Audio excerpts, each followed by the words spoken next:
O ministro da Defesa no governo Bolsonaro, general Fernando Azevedo, pronunciou-se em conjunto com os comandantes do Exército, da Marinha e da Aeronáutica para rebater especulações, deturpações e ilações propagadas pela velha imprensa. A Secretaria de Comunicação do governo Bolsonaro publicou a nota, salientando que esta foi emitida em resposta às recentes desinformações de parte da imprensa. A nota ressalta que o presidente da República, Jair Bolsonaro, é o comandante supremo das Forças Armadas e tem seu apreço pelas Forças Armadas correspondido pelos integrantes do Exército, da Marinha e da Aeronáutica. Ademais, o texto salienta que um país forte requer instituições sólidas e transparentes, de maneira que os assuntos da defesa devem ser tratados com franqueza. Escute a íntegra da nota exarada pelo ministro e pelos comandantes. Nota oficial do Ministro de Estado da Defesa e dos comandantes da Marinha, do Exército e da Aeronáutica. A respeito de recentes publicações e especulações envolvendo o governo e as Forças Armadas, o Ministro de Estado da Defesa e os comandantes da Marinha, do Exército e da Aeronáutica esclarecem que a característica fundamental das Forças Armadas como instituições de Estado, permanentes e necessariamente apartadas da política partidária, conforme ressaltado recentemente por chefes militares durante seminários programados, é prevista em texto constitucional e em nada destoa do entendimento do governo e do presidente da República.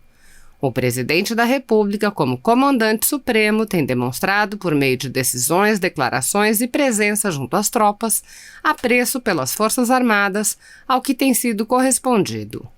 O único representante político das Forças Armadas como integrante do governo é o ministro da Defesa. Os comandantes da Marinha, do Exército e da Aeronáutica, quando se manifestam, sempre falam em termos institucionais sobre as atividades e as necessidades de preparo e emprego das suas forças, que estão voltadas exclusivamente para as missões definidas pela Constituição Federal e leis complementares. As Forças Armadas direcionam todos os seus esforços exclusivamente para o cumprimento de suas missões, estando presentes em todo o país.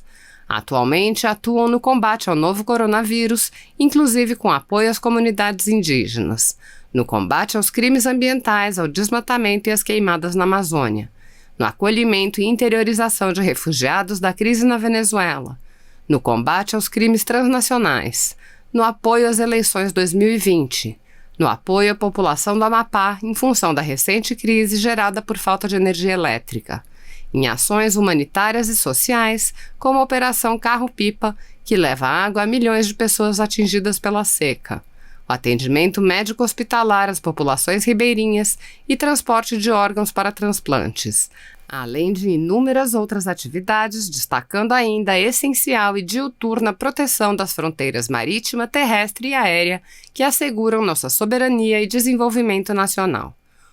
Por fim, um país forte requer instituições sólidas e transparentes, tratar com franqueza os assuntos da defesa, além de proporcionar o fortalecimento das instituições, contribui para o propósito de alçarmos o Brasil a níveis adequados de desenvolvimento e segurança. Ok. Bom, eu queria só... Está um pouquinho tarde já para mim, que eu tenho que dormir daqui a pouco, mas eu quero só lembrar que eu adorei todas as intervenções, são profundas e muito também indignadas sobre um estado de exceção que está imperando no Brasil, uma ditadura do Supremo Tribunal Federal instaurada no Brasil. É uma ditadura que está sendo instaurada no Brasil por esses ministros do Supremo Tribunal Federal. Gravemente ainda, pelo fato de 10 ministros terem conestado essa barbaridade que foi realizada. Mas eu quero só lembrar que o doutor Sérgio Dario fez uma análise profunda e geral sobre o aspecto da ilegalidade e inconstitucionalidade desses inquéritos e dessa putaria, mas ele, a sua tese é de que realmente é natimorto. O inquérito é natimorto, os inquéritos são natimortos, e a portaria também. Eu gostaria de discordar dele nessa conclusão, embora elogiando profundamente a sua descrição sobre as ilegalidades havidas. Não nasceu, não é natimorto, não. Ele tem um efeito brutal. Esses inquéritos têm um efeito enorme na sociedade, estão criando um constrangimento na sociedade, um medo na sociedade, um terror na sociedade, de falar mal dos ministros do Supremo Tribunal Federal. E isso é o que eles queriam, isso é que eles desejavam e desejam com o inquérito.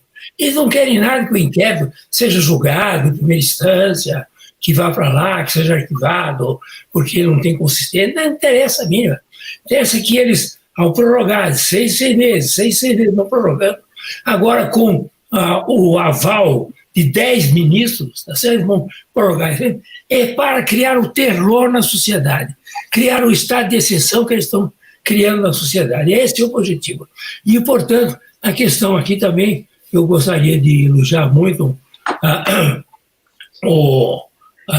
todos os que falaram a respeito desse assunto, principalmente o doutor Greco também, que foi muito claro na sua posição. E eles não é uma questão, não é um inquérito político, é um inquérito de autodefesa de todas as barbaridades que eles fazem, certo? Eles não querem ser criticados porque eles fazem barbaridades, hora para um, hora para outro. Uma hora eles vão lá e acabam com o COAF, congelam o COAF. Depois, outra hora, eles atacam o presidente da República. Outra hora, eles atacam o PT. Outra hora, eles atacam o Centrão. Quer dizer, eles vão de acordo com os interesses do momento, interesses políticos dele. De modo que não é uma política feita a esses inquéritos, não tem a finalidade só de atacar o governo atual. Atacar quem vier, conforme as providências. O que eles querem é se autodefender, dizer, nós vamos criar todas as arbitrariedades e dominamos o país, porque eles dominam, o Supremo Tribunal Federal domina o país hoje, manda o país, dominação, aí no sentido bem político da palavra, dominam o país, tá certo? E não querem nenhuma crítica. E quem criticar, como foi muito bem explicado aqui pelo Paulo Faria, quem criticar, tá certo? É preso e usa com tornozeleira, tá certo? E usa o que precisar, porque realmente é um jeito que não pode ser criticado. É um Estado muito pior que o AI-5. Eles falam, eles querem voltar com o AI-5, eles vão perder. Eles estão praticando o AI-5. Esses inquéritos são um AI-5. Qual é a diferença deles com o AI-5? Pelas arbitrariedades, pelas violências que eles fazem contra as suas vítimas. E eles, vítimas, criam vítimas, tá certo? Porque não pode dizer absolutamente nada das coisas que esses ministros fazem com as suas famílias. Ao defender as famílias, estão dizendo porque a família também faz coisa errada, tá certo? Então eles sabem, que todo mundo sabe, está lá na Lava Jato, todas as denúncias, toda denúncia de empreiteira tem o nome lá de famílias dos ministros, tá certo? Então eles não querem isso, eles querem criar o terror no Brasil. Nós temos no Brasil hoje um estado de exceção por causa desses inquéritos e dessa portaria. É essa a realidade. E eles vão em frente.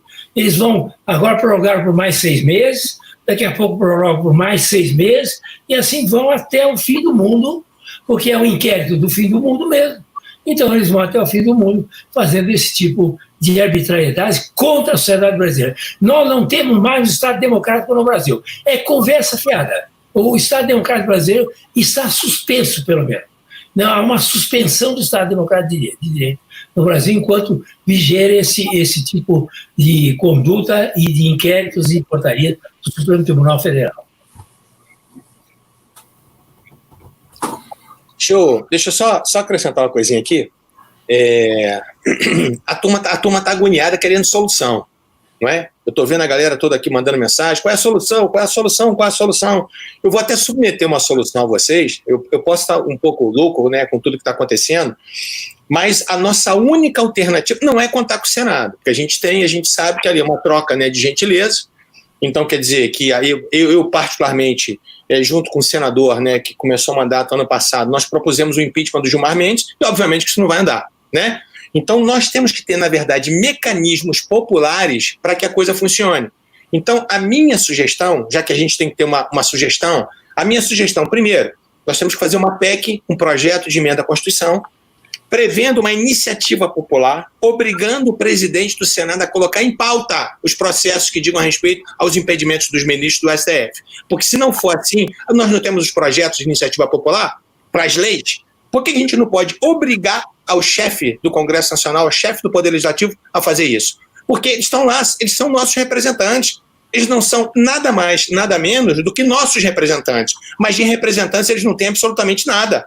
Então eles fazem aquilo que é do interesse deles, não do que é do interesse do povo. Então, primeira solução, nós temos que consertar a Constituição para colocar um meio, um instrumento na Constituição para que a gente possa efetivamente colocar, para que o povo possa efetivamente julgar os ministros do Supremo Tribunal Federal. Segundo, me explica como é que funciona o sistema de freios e contrapesos com o Supremo. Cadê o checks and balances? Cadê aquilo que a gente fala tanto em faculdade, que a gente fala tanto em evento? Isso não faz de conta. Não existe o sistema de freios e contrapesos. A gente sabe disso, né? O Supremo controla todo mundo, mas ninguém controla o Supremo. Então, o que nós temos que fazer? Nós temos que também ter um projeto de emenda à Constituição criando uma corregedoria especial para o Supremo Tribunal Federal, não compostas por ministros do Supremo. Ou seja, tem que ser pessoas alheias ao Supremo Tribunal Federal. Aí sim, a gente vai começar a ter um sistema de freios e contrapesos. Ou seja, 5 pessoas escolhidas, 5 juristas renomados, escolhidos das instituições OAB, Ministério Público, Magistratura, Congresso, não importa. Mas que esses 5 sejam isentos, não façam parte da Suprema Corte e possam, inclusive, afastar os ministros. Todos nós passamos por corregedoria. Eu já respondi vários processos da minha corregedoria. Quem trabalha responde processo da corregedoria. Então, assim, às vezes os amigos, né, que são novos do MP vêm reclamar comigo, Rogério, né, tem uma representação contra mim. Eu falei, amigo, seja bem-vindo à família, é assim que funciona. Então, a gente tem que se explicar com a sociedade. Então, por que eles não se explicam? Então, na minha sugestão, para acabar com a agonia da galera aqui toda que está perguntando quais são as sugestões, na minha concepção, são 2 projetos de emenda à Constituição. Um, efetivamente, fazendo essa iniciativa popular, né? Para que o presidente do Senado, se ele não cumprir com o papel dele, porque ele é prevaricador, porque ele não cumpre com o papel, tem inúmeros pedidos de impeachment no Senado. Por que isso não se coloca em pauta? Ou seja, quer dizer que as vozes dos senadores não valem absolutamente nada? Segundo, a necessidade já passou do tempo, na verdade, de se ter uma corregedoria. Por quê? Que eles não são passíveis de serem punidos administrativamente? Por que isso não acontece? Ou seja, eles não são supremos. Supremo, quem for, e se for, é o tribunal, e não as pessoas que compõem o Supremo. Então, eu estava agoniado, era para poder falar isso antes que vocês fossem embora, né, para que vocês pudessem até criticar também um pouquinho aí.